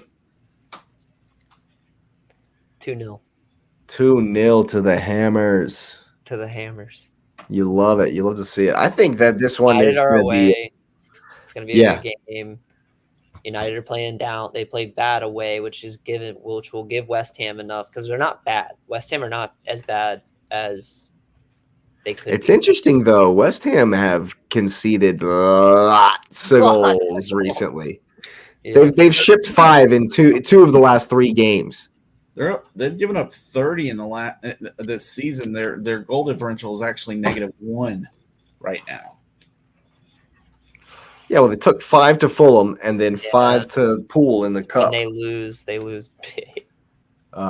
Granted, the cup game was half the team. You know, they played the subs. It's funny looking up and down the goal differential. So, like, once you get past Newcastle, it's United -3, Brighton 3, West Ham -1, Chelsea 2, Fulham -3, Brentford 0, and then it's all negative back and forth until you get to Everton with their. You can't win this league if you can't score goals, boys. You can't. Yeah, well, I think negative goal difference comes from not defending a bit more, but I agree with you, X. West Ham 2, Manchester United 1. I think the counter, it's going to be, there's not going to be any space. United can't do anything against the low block. And West Ham's got a pretty strong counter with the likes of Kudus and Bowen.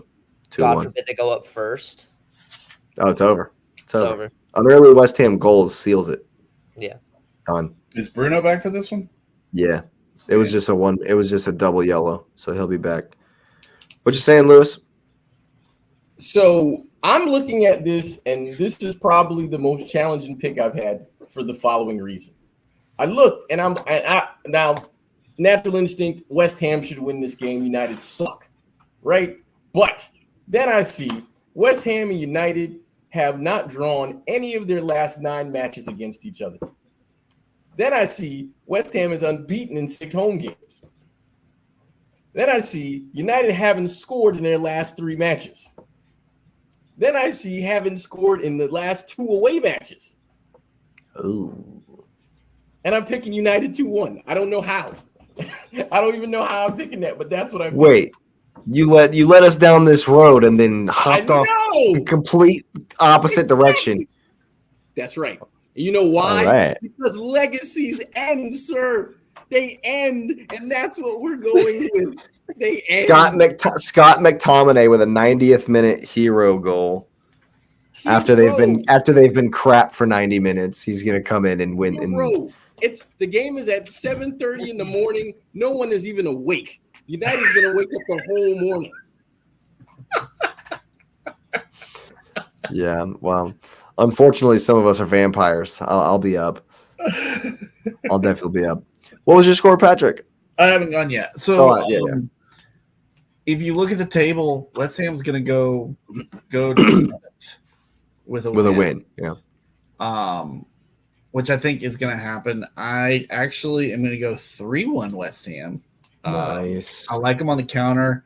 I also think that they bully them in the box on a free kick. Sure. I think Paqueta versus McTomrabat in there. He's going to have some joy. Yeah, I don't know if Bruno being back. Bruno is back. Bruno, captain, incredible.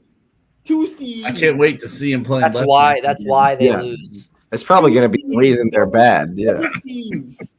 Look, not for nothing that Rashford's on the bench, Bruno's suspended, and United get a draw at Anfield. Just saying. So, And that's why they win. That's why they win. Hoyland will score in this game too. Breaks his duck. Hoyland's going to break his Premier League duck. Okay. Yes. Okay. And they're going to blow bubbles. My goodness. I don't understand. The City fan just gassing United right now. That's why he's doing it as like that's what's going to make them lose. Yes, he's putting this reverse psychology out into the universe, and the football gods he's going to fool the football gods into thinking, you know what? No, I want this guy to be wrong. And United are going to take a 4-0, and City's Lewis is going to be just ecstatic. Over the moon. Should be over the moon. Oh my goodness gracious! You got to play the long game, man. You play the long game. Yeah, well, speaking of over the moon, but not in a good way, Steve Cooper has been fired from Nottingham Forest. Mm-hmm. He is not over the moon. Nuno Espirito, I don't know how to say his name. Nuno Santos, I believe. We'll skip his middle name there. I mean, we're all familiar with him, all familiar with what he brings. I don't think it's going to change for us that much. No. Is there a new manager bounce against a Bournemouth side who are decent? They're not bad. What is that? What is that, Lewis? What is new manager bounce? Ah, gotcha. New manager bounce. Let's go. It is at the City Ground. What you saying? You got a score? Well, this is opposite of form because Bournemouth's form is 4 wins and a draw. And Nottingham Forest form is 4 losses and a draw. And they're going to get another loss. But I'm just saying, the new manager bounce will happen in the next game. It won't happen in this one. New manager bounce 1-0 to Bournemouth. 1-0 to Bournemouth. I can see it for sure. Dominic Golanke coming in hot. I have said 2-2. I think it's going to be a barnstormer, back and forth. I like Bournemouth's ability and willingness to be open. Forest like a counter, so it could be a bit of a barnstormer. I'm going to go 2-1 Forest. Nice. So I believe in the bounce. Believe in the bounce. In Nuno we trust. It's at home. It's at City Ground. Here comes the bounce. Just to go with my prediction because I like to throw the stats. So Forest haven't scored in 2 matches. They haven't kept a clean sheet in 6 matches. Whereas Bournemouth haven't lost Forest in their last 6 meetings. Well, the stats are in Bournemouth's favor, that's for sure. What you saying, X? Man, this is it. This is the one. It's coming. Here it is. This is this week's 0-0 all over it. Oh my God, that's gonna be. You should write a book. 0-0 written all over it. It's got 0-0 written all over. Yeah, this is his new catchphrase. Yeah, I mean, I could see that as well. It's just the Forest just being stubborn defensively. Yeah, I could see that. Well, speaking of the bad, and the worst, Newcastle are visiting Kenilworth Road.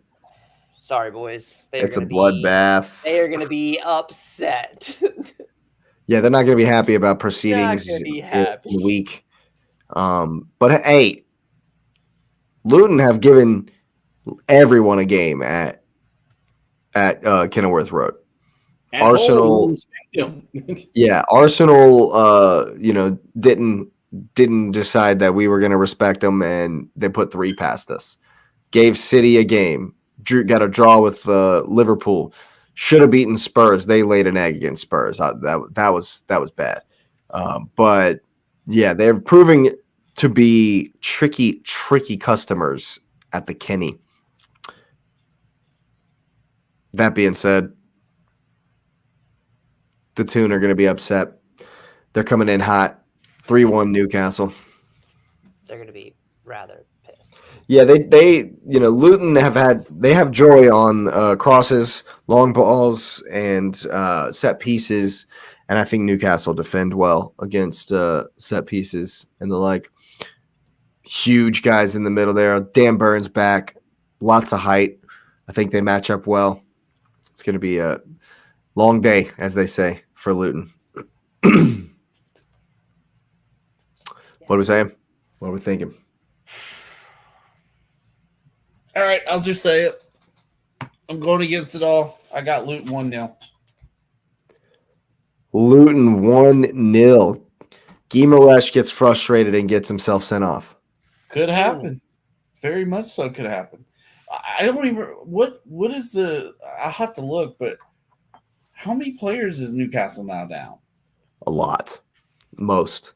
I mean, they lost who'd they lose in our game? Oh, did somebody else? No. Somebody else took an injury? They're down 11. Kraft took an injury. So I mean man. Trippier for it. Oh goodness. That's bad. So That's so bad.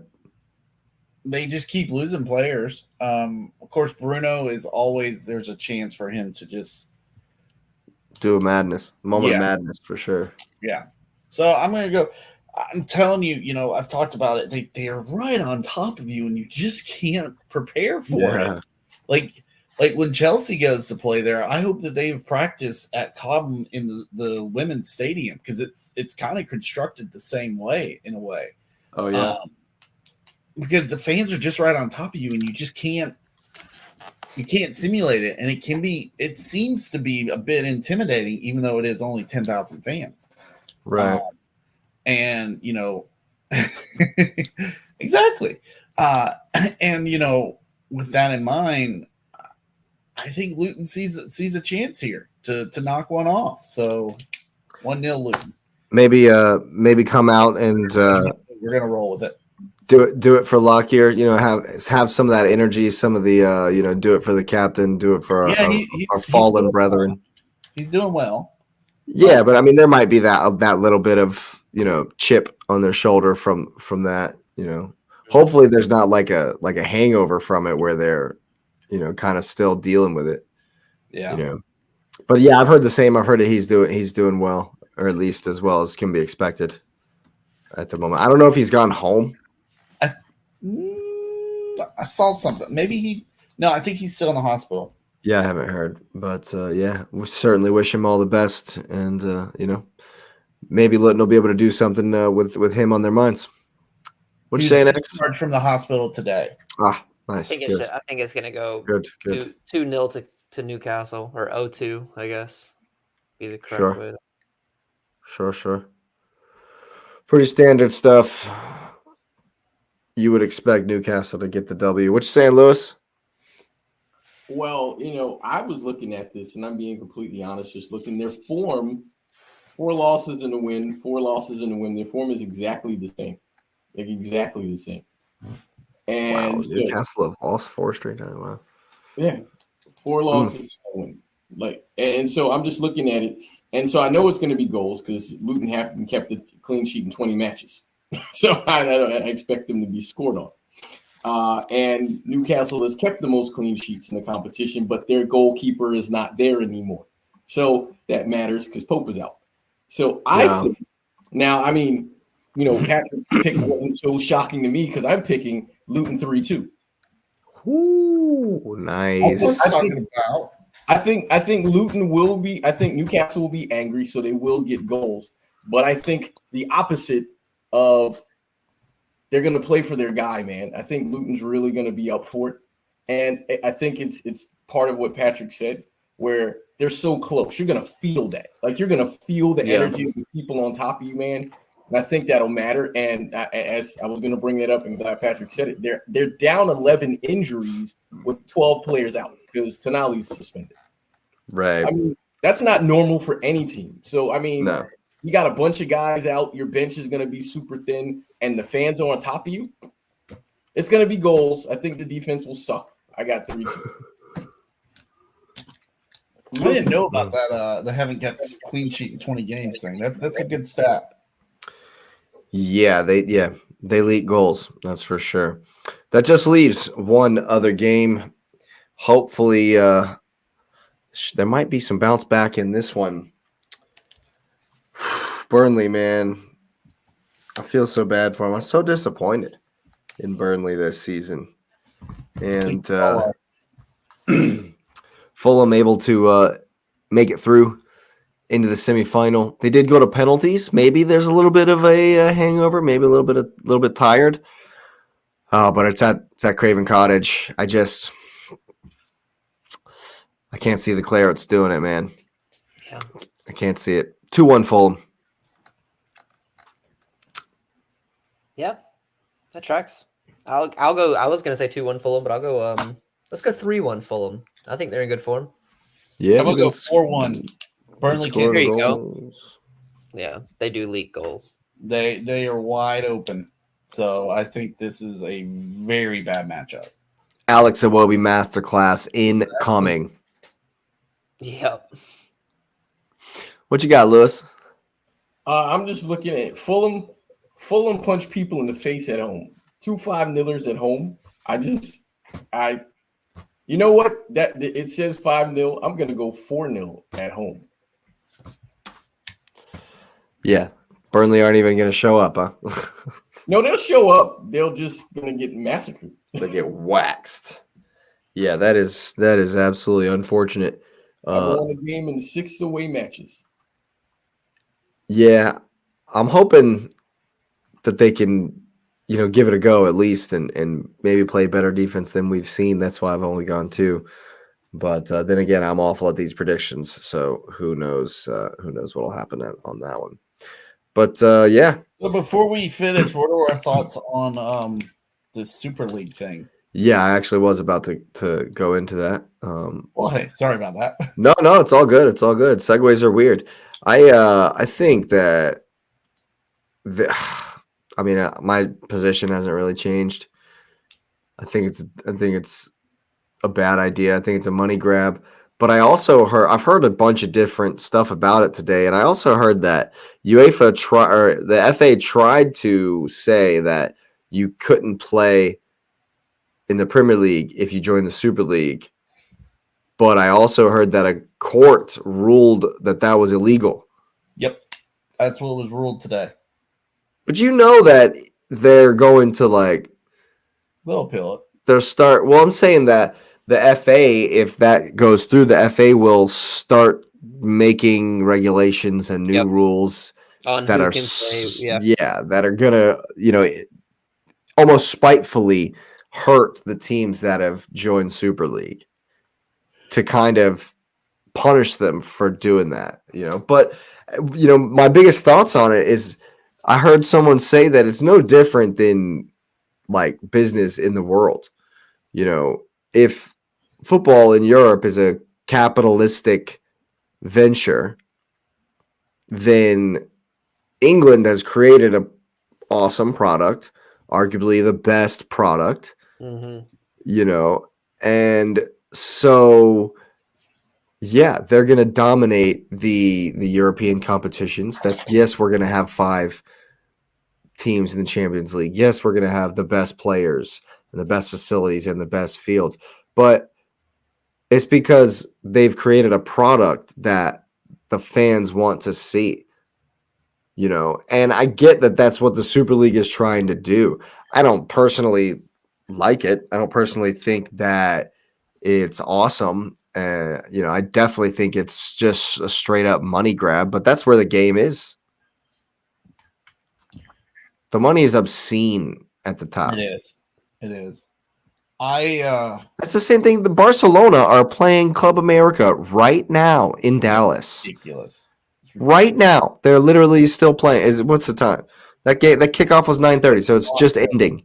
They got a game on Saturday. Barca have a game at home on Saturday. And I did see that I remember that. They played Girona yesterday, wasn't it? No, Girona played Betis today. But still, that is nonsense. And the article I read said that it was like the team. They did not bring in the reserves. It was the whole team. The main guys. Dallas to Spain has got to be a hell of a plane ride. Especially when you got on the plane like right after the game yesterday. Yeah, I don't want to. By the way, they are losing 3-2 to Club America. Barcelona is losing. Yeah, but let's look at the lineups real quick. I thought they said that the starters had to play.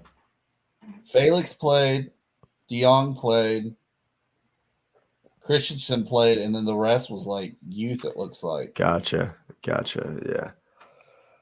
Well, yeah, it's nuts, man. And I take that back. Romeo played. Well, goodness gracious, there's tons of subs. Cancelo played, Torres played, Lewandowski played, Romeo played. So they got everybody in there. Yeah, most in there. I mean, there's some guys that didn't play, like Rafinha, Gundogan, Roberto, Kunda. I mean, so they got a pretty strong squad that people got to see. But yeah, they're down 3-2 in the 90th minute, actually. Yeah, man, that's just insane. That's just crazy that they would do that. And what it is, I mean, it's like you said, Lewis, it's a 900th lever because they straight up, and Xavi's even said it in the presser, this is because we're broke. We need money. We're thirsty. It's pretty much what it is, which is wild. It's just wild. Is anybody ever going to call Barca out? No, they won't. Well, I think that your point, the Spanish government will protect them. I think your point about bringing Barcelona up is excellent to talk about the Super League. So, Patrick, you're right. They made 10 substitutions so far. The only person who hasn't been subbed off is their right back, and he's a U19 player. So everyone else, including the keeper, has been subbed off in this game. I think your point is about Barca's good. They're broke.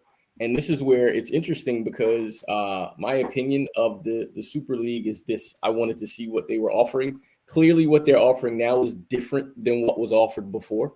And I think that's good. So there was a lot of ideas of this would replace the domestic leagues. And their actual goal was to replace Champions League. In the process of attempting to replace Champions League, and I use attempt for a reason, is what they did is they offered the free TV to everybody so everyone can see it. You don't have to buy Paramount Plus or whatever stuff. And so they were offering things that, again, capitalism, as you mentioned, Jake, is super important because that creates competition and makes you fix things, right?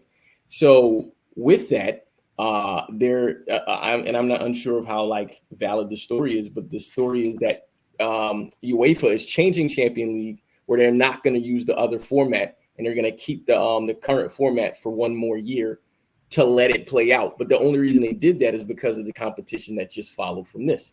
Because nobody liked that at all either. Because then you weren't guaranteed home games. And at that point, you got a bunch of teams in there. And so while I can look at the Super League and say it's probably the original idea was obviously a money grab. What they've done to correct the emboldened in our face corruption that UEFA has is great. Now, most of the top Premier League teams came out and said they're not going to play in the league, which is fine. Almost all of Germany said they wouldn't, but Barcelona and Real Madrid both said they'd play in the league. And I think there are a couple of Italian teams that said they're going to play in the league. I know Napoli was one because their owner he likes money, so he follows where he does. Yeah. Right. And so while I think the Super League actually will get off, and it'll just be a Barcelona, Real Madrid, Italy sort of showcase, and that'll be what it is, right? But I think, is it good or bad? I don't know, but I do know that what they were trying to do is challenge the hierarchy or the monopoly that UEFA had with Champions League, which I'm not opposed to. I support that because, I mean, you got players playing all the time. You've seen what they did with the new Club World Cup, where what they're going to do in the summer. Like, it's the perfect time for them to come in to do this because they literally are running the players raggedy.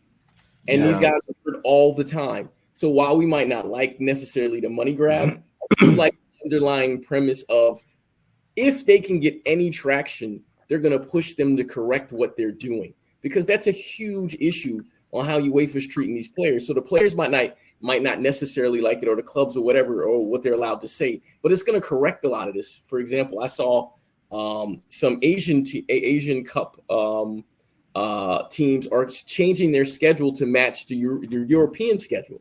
So then you can have people start in August and finish in May, because then you want to kind of have those things happen. I think those things where you're going to start to get more universal calendars, even MLS got actually called out because when they tried to take teams out the Lamar Hunt Trophy, the U.S. Soccer Federation made them go back in.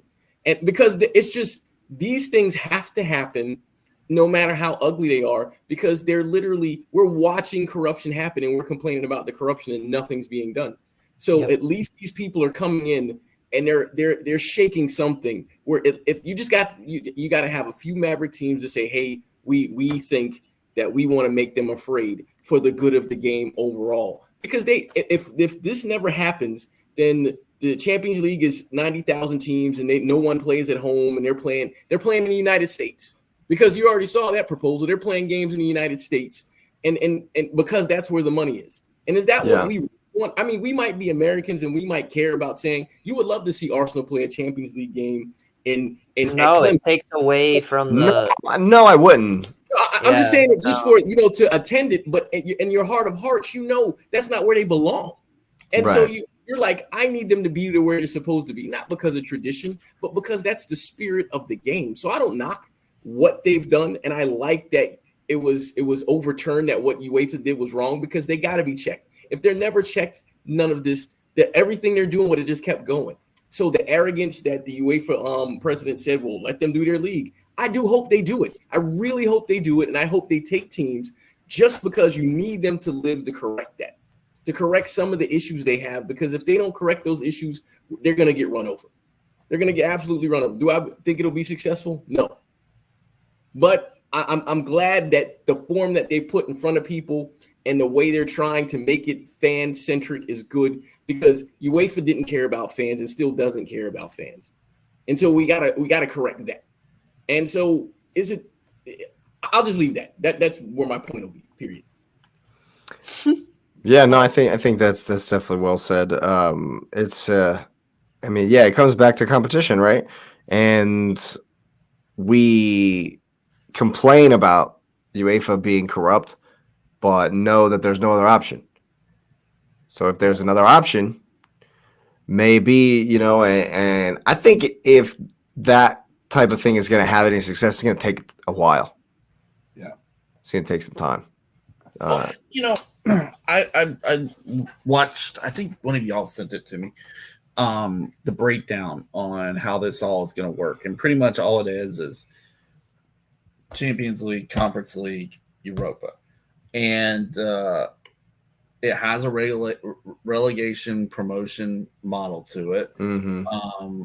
I'm still not in favor of it because, one, I don't like change. I'll be honest, I just don't like change.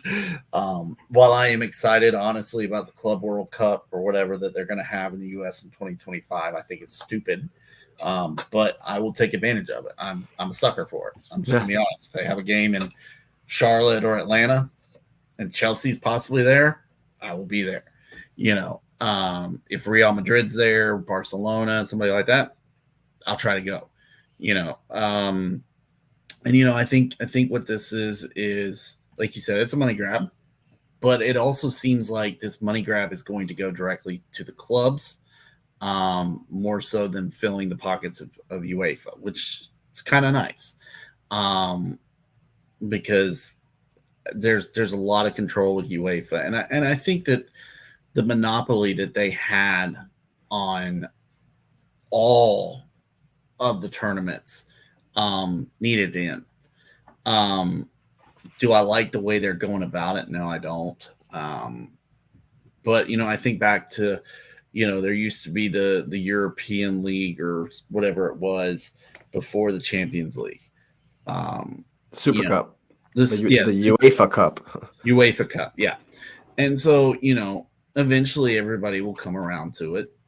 Of course they will, because we love soccer. We love this game too much. We love our clubs too much to not come around to it. But I don't know what other clubs came out. I know Chelsea and Tottenham pretty much released a statement right at the same time. United were the first to really? Release a statement. Yeah, Manchester United. Okay. Well, you got to. Well, there you love United being you got to let Statement FC do their thing. Yeah, exactly. That's what I was about to say. They were like, "Oh, this is a chance for us to be in front and center." but no, I mean, I'll watch it. I like that they're making it free for fans to watch. In terms of TV wise, because I know that has been a problem, especially over in Europe. Like I know we complain about it's on Paramount Plus and you got to pay this. It's even worse. We're lucky. Yeah, we're lucky. It is horrible in Europe. It's baffling to me that British fans don't have access. They have to pay through the nose to get access to every game. I pay like $7 for Peacock. I was going to say I pay $7 for Peacock and $4 for Paramount Plus. Yeah, I paid $60 on the year for Peacock, so $5 a month. Yeah, so I think that piece was done to get the fans to you know what, maybe this isn't a bad idea. I do, like I said, I do like the relegation promotion side of things. It's interesting where that pot of teams will come from when they're going into that. What was it, like Star? Gold, blue, or something, I think is what they were calling it. That blue level, like what makes a team qualified to be in that pool of teams? Does that mean that the Premier League could have Brentford and I don't know, Bournemouth or Wolverhampton to make it into that original that first pot, to make it into, potentially promotion into the second league and so on and so forth. But I hate the person who's leading it. He is a money grab. I mean, totally. That's all he's looking for is a money grab. So I'm always very, very skeptical. But I do have to give the Premier League teams that have already spoken out and other teams that have as well. They saw what happened last time. It caused so much chaos across Europe, honestly, but specifically in England, because you were ruining the ability for the other teams.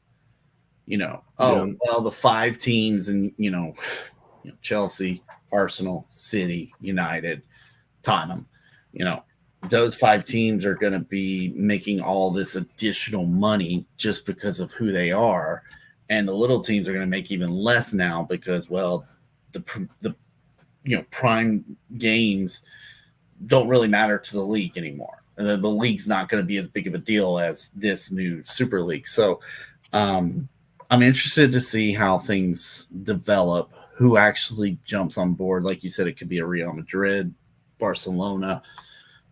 You probably have the Portugal league, Italy.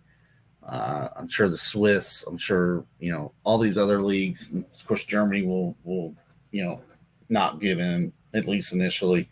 And they're run by, the fans. So if the fans aren't buying into it, Germany will never come around. That's what fascinates me about the Bundesliga, is how much fan control there is in those clubs. And I think it eventually is successful, but I think in the beginning it's going to be rough. It's going to be rough. And until they can actually show that, hey, this is actually a good idea and get enough fans to back their teams to do it, it'll just be another competition that, some people can watch, some people can't. Yeah. Interesting thing. I think Patrick made me think of something that I think is really cool. I like your points.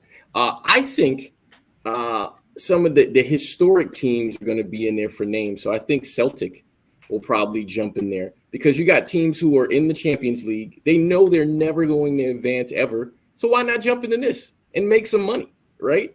So I think, and this is where again I agree with you, Patrick. I think it's going to be rough, but I think some names are going to be there. So you got, like, for example, the Dutch league teams. I think you got some historical names that are going to jump into this league, and I mean, you think about it. If I'm looking at it, if I'm an owner and I'm saying, okay, I get in the Champions League, there's only one spot for me, right? And I'm historic in my league. Well, why don't I jump in this other one? I'll jump in this other one and I'll make money. And so if I'm Celtic, I'm never going to win Champions League. I'm getting smashed by Arsenal and whoever.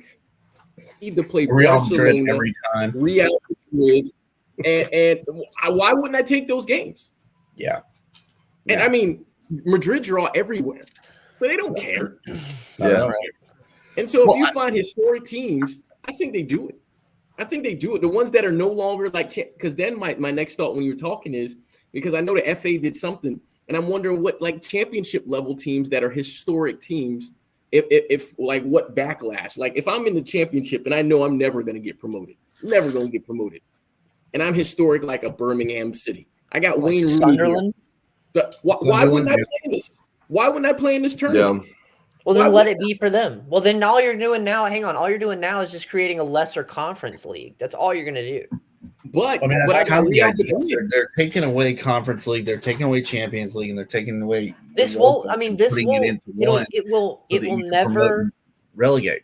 It will most likely never happen again. The buyout for our club was sold to Todd Boehly on the condition, again, that Chelsea will never enter into a Super League or will vote for a Super League. Like, our club was sold with that as a premise, backboning, deal-breaking contingency for our club. So we know we're not going to participate in it.